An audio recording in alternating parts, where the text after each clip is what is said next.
Hello, everyone. Welcome back to another episode for Women's History Month. I'm here with another amazing female traveler.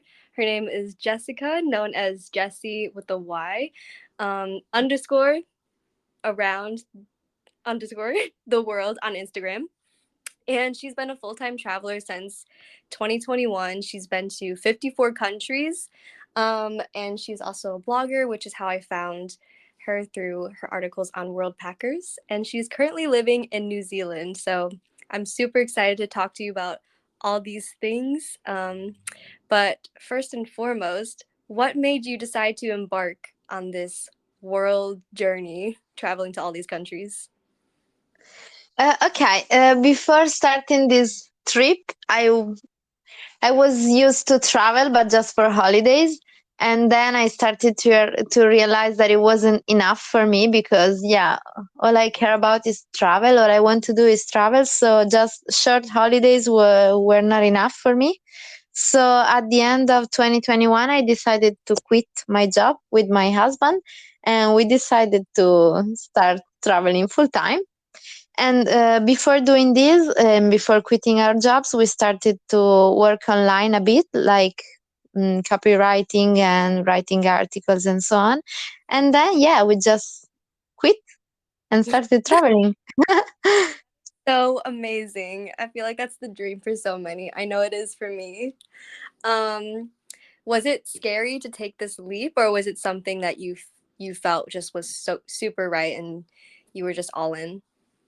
I mean, it was scary at the beginning, just the idea. But if we think about it, it was scariest to stay there. It was worse because it was not our life. We weren't happy. So, yeah, it was scary at the beginning, but all the most beautiful things are all scary. So, yeah, it Yes, was I completely good. agree.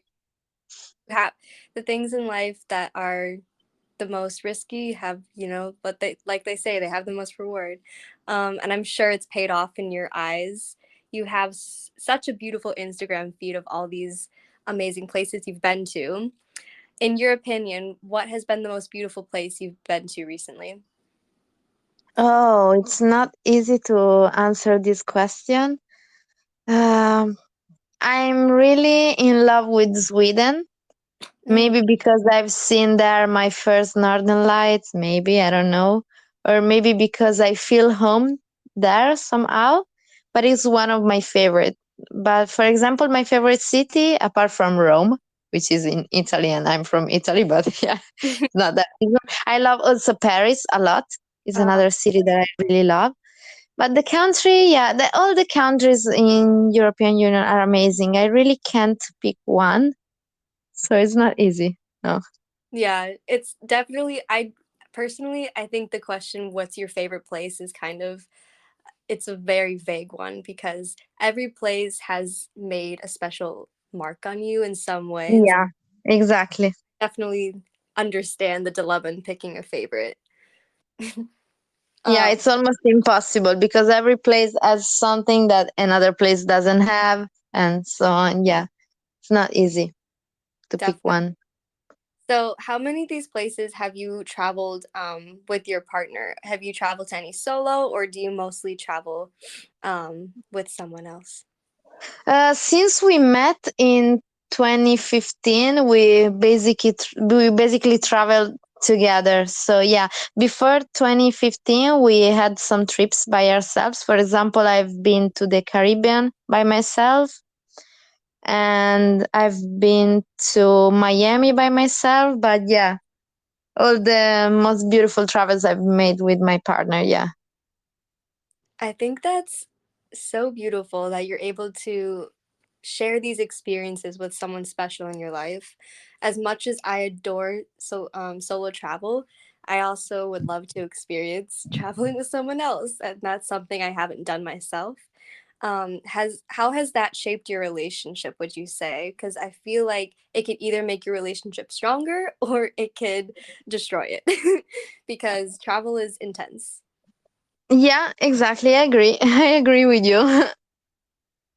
For example, in our relationship, yeah, it made it stronger because we are together 24 hours a day, and we have to solve problems, we have to experience unpleasant situations, but we also have to enjoy together the beautiful things. So yeah, I think it's something that is making our relationship stronger. Yeah, definitely.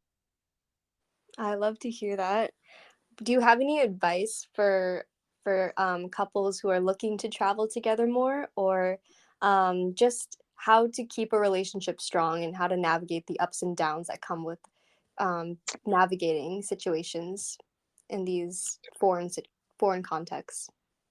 It's very nice when everything goes in the right way because you're just enjoying things, seeing beautiful things, and yeah, having fun, and everything seems nice. The problem is when something goes wrong and you get stressed because you are far away from home and you have to solve a problem and you don't have your comfort zone and so on. So maybe you can get stressed, and sometimes it's normal if you fight with your partner. If you don't agree with your partner, it's normal to have some arguments.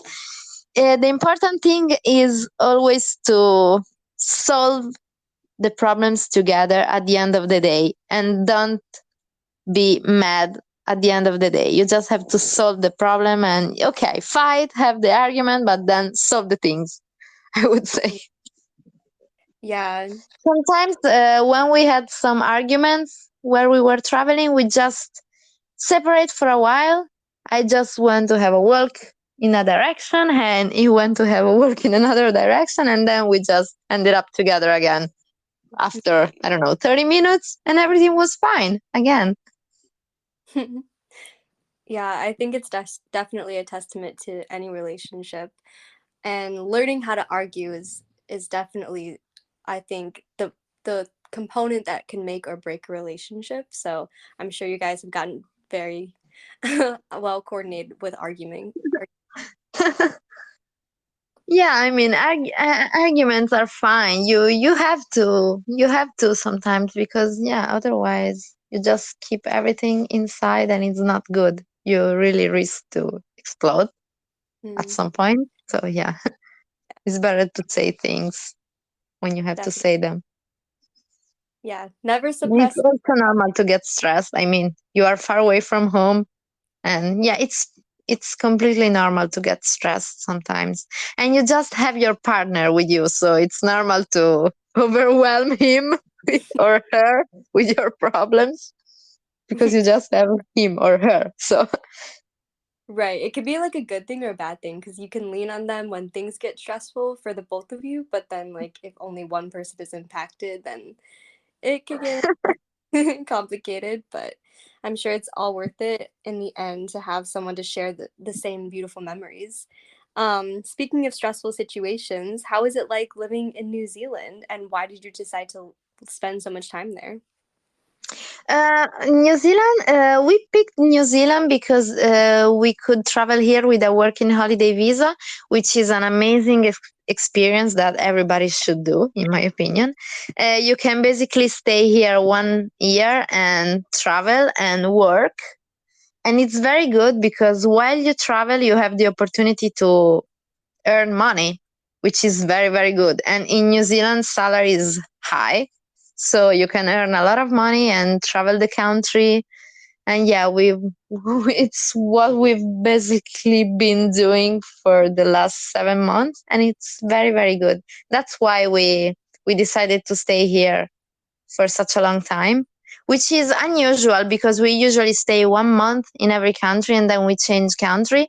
But yeah, this opportunity was really nice for us because it was possible to earn money. So we decided to do it and we won't regret it. It's very good. Yeah, New Zealand is definitely on my bucket list. It seems like such an amazing country as far as landscapes and natural beauty. Um, what Yeah, it was is. what was the most surprising part about living in New Zealand that you maybe didn't expect? Maybe the isolation, because it's a really amazing country, but all you have is nature. And Mm, sometimes you can drive for hours and don't meet anyone. So, yeah, it's a really let's say, isolated country because it's far from everything else, everyone else, and it's not very populated because it's as big as Italy, but it only has 5 million inhabitants. So yeah, it's really a strange country. It's just nature, nature, nature.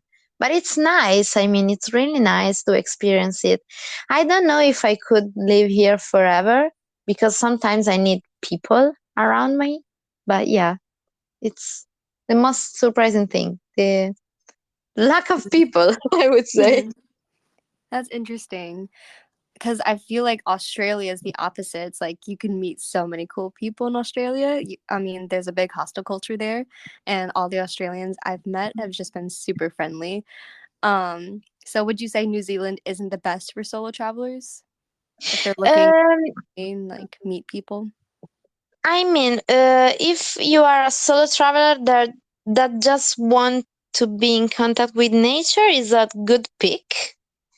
But if you are looking for friends or meeting people, maybe you should go to the hostels in the city and just meet people there and plan trips with them. Because if you want to meet people while you are on the road, it's not easy because you sleep in free campings and you don't meet a lot of people. If you want to meet people, you have to go to the hostels and just chat there and maybe plan the trips with them there. Otherwise, it's hard to meet people. But New Zealander, the Kiwi people are really friendly when you meet them. They are like the Australians, they are pretty much similar. Yeah, I would Mhm. say. So when you travel, what kind of accommodations do you normally do? I know now you said mostly van living and camping, but when you go to other countries, do you rely on hostels or do you still do the van life? Hostels all the time. Yeah, we really love to sleep in hostels because yeah, you meet people and it's nice. They are cheap. It's the best way of traveling. I would prefer them to van life, but in New Zealand, van life it's something that you have to do.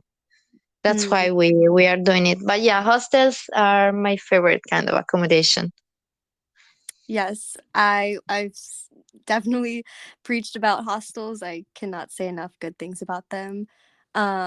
Where has been the one of some of the best experiences in hostels? Like where has your favorite memories of hostels been? Probably in Europe, because in Europe hostels are really really nice and you meet a lot of people and you make memories. I would say Europe, but I haven't been in Asian hostels yet. I would do in a month, but yeah, maybe I would change my mind. Who knows? In Asian hostels, you said? Yeah, in Asian hostels, I've Okay. never been to, but in a month we will start our trip to Asia. So who knows? Maybe Asian hostels will become my favorite ones. I don't know. Oh my gosh, that is so exciting. What Yeah. countries are you going to in Asia? We plan to go to Sri Lanka, Malaysia, Cambodia, Japan, South Korea, and Maldives. Oh wow. What a trip. Yeah. So so this kind of worldwide journey that you're embarking on, do you see it as as a lifestyle you're going to continue for many years to come, or is it something you're just doing with like in these kind of several years to experience as many countries in during this one time frame? Or yeah, do you see it as long term? I really hope that it will become a lifestyle somehow. I really hope to, because I don't want to stop. I can't see an end because I don't want it to end. So yeah, it's something that I would love to keep going and keep going for several years ahead. Yeah, I hope.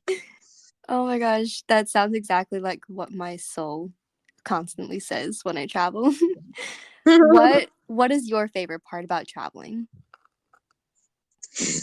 Discovering new things, and that every day is different from the other day. So yeah, this kind of adrenaline that you have every day because you know that you are going to a new place, you are going to meet new people, you are going to try new food. So yeah, that feeling of discovery, that feeling that every day is different. I mean, you never get bored. And yeah, that's why I Mm, love traveling. yeah, I would. I'm totally with you on that. I think there's no other experience in life that can expose you to so many new and different and interesting and life changing experiences. So, yeah, travel is truly beautiful. It's a privilege that we get to have in this life. So, I'm super happy for you that you get to do this, and I wish it for everyone. Yeah, me too. So I would love to talk to you about the Latin American countries that you've been to because this summer I'm kind of looking into exploring more of that part of the world because so far I've done Europe and not all of Europe. I would still want to go back, but I'm looking into like Ecuador, Mexico, Costa Rica this summer. So, what has your experience been like in visiting that those these countries?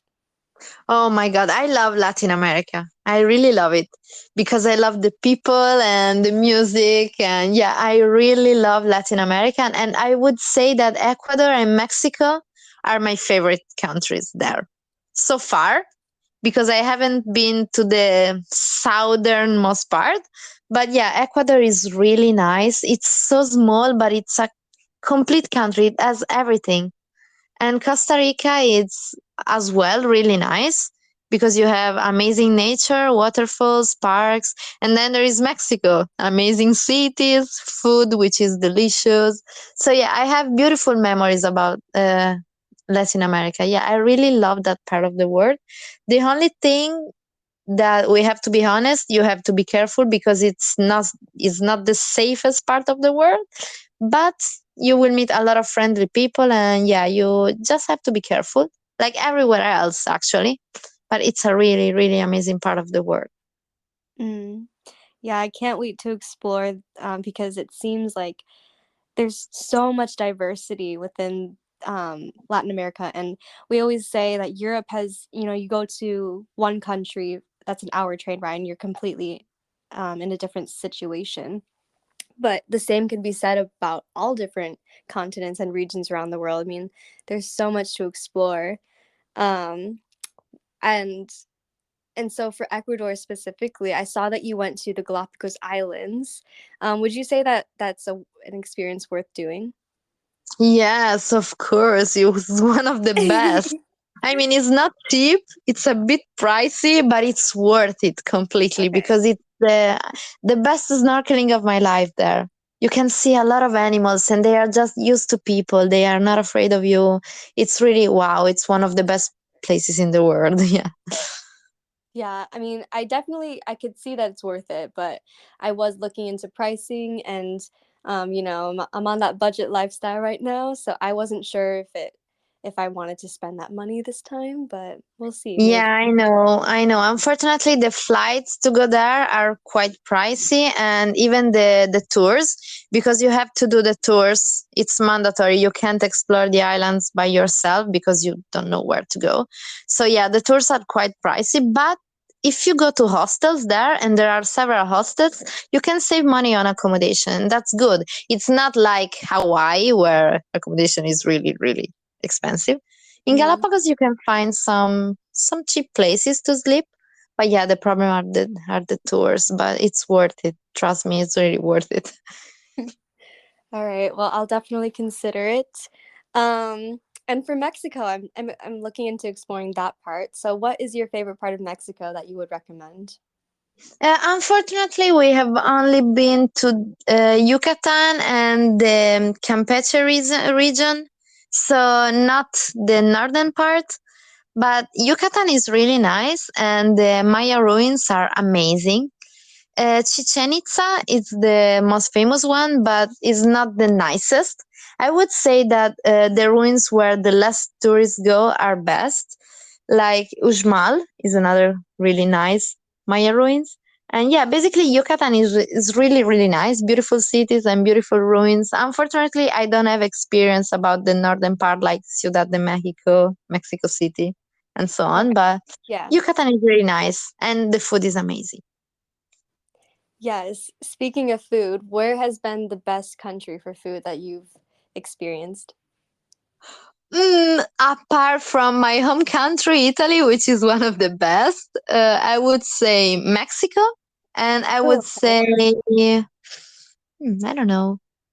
I know that Asian food is really nice, and I'm sure that if you ask this question again in a month, I would say Malaysia and Japan, but I've not been there yet, so I can't say it. So let's say Mexico for now. Okay. Yeah, I've definitely heard Mexico. When you search up like best countries for food, Mexico's definitely listed. So I'm excited. I've never been to Mexico, so I'm looking forward to it. Um, what would you say is your dream destination? I know you said you're going to Asia, but is there anything that you really want to go to, but isn't necessarily like affordable right now, or not possible? One of my dream destinations, Hawaii. I would say Hawaii. Yeah. Mm. And I hope to go soon because, yeah, it's one of the places that I've been dreaming of since I was a kid. So, yeah, Oh, I would say Hawaii. oh my gosh. I so hope you get to go. It's it's my favorite place I've been to. I haven't been to 50 over 50 countries, but out of the places I have visited, it's a special place, and it's hard to Wow. imagine that there's any other island or location that has the same feel. So it truly is magical. Um I hope you get to experience it soon. I hope it too. Thank you. Let me know if you need any recommendations because I visited Oahu now and the Big Island, so I'm happy to give you any advice. Of course, I'll do. Of course. All right, amazing. I know you're short on time, so before we go, is there any final thoughts or advice you'd like to give to travelers hoping to catch up to where you are? I just would say to the other travelers that they don't have to be afraid. If they have a dream, if they want to explore the world, just do it because, yeah, the world is amazing and it's so beautiful, and you have to go because life is not meant to be in one place, they say, and it's completely true. I mean, yeah, if you love to travel, just travel and find a way because it's not really a matter of money. Yes, you need money, but you mostly need courage. I mean, yeah. It can be cheaper than living in your home country. For example, now traveling for me is cheaper than living in Italy. Living in Italy and having a normal life is just so expensive, and traveling sometimes is cheaper. If you just find a online job, a easy one, you can just, yeah, make it affordable. So just never give up and do it.